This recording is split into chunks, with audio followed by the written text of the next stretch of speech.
Our subject, the Hyundai Genesis sedan.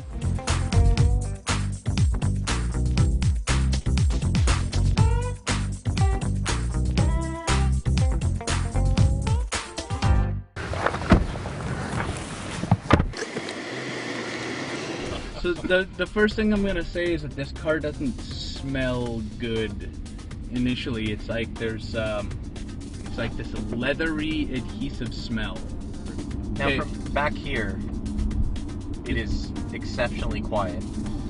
I'm not straining to hear you guys. They have lots of legroom there. Yeah. Which is nice for rear seats. Let's face it, your Hyundai, you come in with a luxury car, everyone's gonna think it's terrible. And then, I mean, I don't know, I quite like it back here.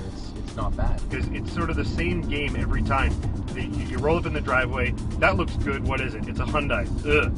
But it's their new luxury car. Haha. Then you take them for a drive in and they kind of go, whoa. I was going to say, the interface here is really, really simple. You go into something like a 5 Series, and it's really complex compared to this. Anybody can get in the drive in this car and drive it, but a 5 Series, there's still a bit of a learning curve for anybody, I think. Right. The one thing I really did appreciate about the car was that when you're driving on a California freeway, everything is just in your face. And the interior in the Genesis was almost calming. For a luxury car, they've been really, really restrained in terms of the number of buttons that they've put around the cabin. This car has a Hyundai badge on it. So even though it seems to drive fairly closely to a Mercedes or a BMW or an Audi, it's still a Hyundai. So the question is how much does the badge on the nose matter to people who are buying the car? I think it matters a lot. And I'm a big fan of this car, but I would probably never buy one because if I can afford a BMW or an Audi, I'm going to buy one. I don't want a Hyundai. I would pick this over the equivalent Lexus or Acura. Okay, yeah. Absolutely. Yeah, that makes sense. Do you guys feel like you're being chauffeured around in a limo? How about that center armrest there? Does it have everything you need in a center armrest?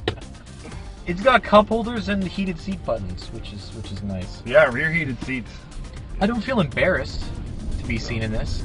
The one thing that I don't like, and it's just a small little detail, they've ringed everything in chrome, which is amazing. But then the door handles back here are silver plastic. There's probably a bit of testing done. Do you guys need chrome ringing your handles back here? What? No. My car's silver. Very little road noise. It's very quiet. Very little engine noise. Now, I love the engine in this. Now, this is just the V6. Yes. But it's got tons of grunt, and it's very smooth. It's a very smooth power delivery. Good transmission, good engine. This is a 3.8 liter V6 with direct injection, and it's got 333 horsepower and 291 pound-feet of torque. So, and these are things I think are very important. If you're in a luxury car, you can't have something that's underpowered. true. Now, and then beyond that, you've got the 8-cylinder, which is 429 horsepower and 376 pound-feet of torque. I mean, 430 horsepower from a Hyundai. See, now our race car driver wants the V8. V8. Bring the V8, please. For the cage. two generations ago, the BMW M5 only had 400 horsepower. When it had the V8, it was only 400. It wasn't until they went to the V10 that it got boosted. That's right. It's really quiet. It drives exceptionally smoothly. The shifts are really imperceptible, and the motor doesn't have any wonkiness to it. It's exactly like you'd expect in a luxury car. Yeah. It's almost an old school way of designing a luxury car. You know, big, quiet, adequate power, but at the same time, very simplistic in terms of the technology and the toys and that kind of thing. You know what? I will say that the seating position is not perfect here. It's not great. I'd like the steering wheel to come up a little bit more. Steering wheel doesn't come up high enough. Yeah, and it doesn't come up far enough, and I'd like to sit a little closer to the floor. It just doesn't have that range that I'm looking for. so quiet. It is quiet. Now, gentlemen, I happen to have here the base price of this car. Place your bet. $48,000. 48. I would say like 46. I'd undercut him. I'm going to do the prices right. Mike? I'm gonna do the Price is Right thing. $1. $1? No, I was gonna say around 45. It is $39,999. So 40 grand. So okay, No so kidding.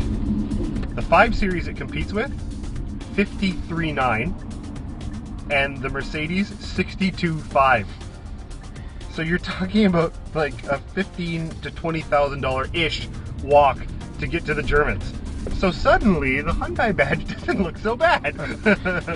Sometimes you can find like non-name brand stuff that's just as good, if not better, than the name brand stuff.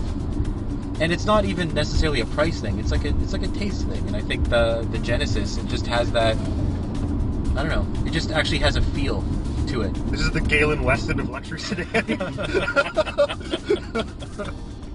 What's their warranty now? 5 years, 100,000 kilometers or something like that. It's just the best in the business. It's the best in the business. Their warranty is the best in the business. I mean, and as Mike alluded to, they've got a great quality reputation, and they seem to treat their Genesis and Equus buyers really well. Now, what we're gonna do? We're gonna pull in here, and Brian's gonna turn off the car, and we're gonna hear the mall announcement sound that you get when you turn this thing off. It's like at the airport. Okay, ready? Attention, passengers. Ready? Here we go. Quiet.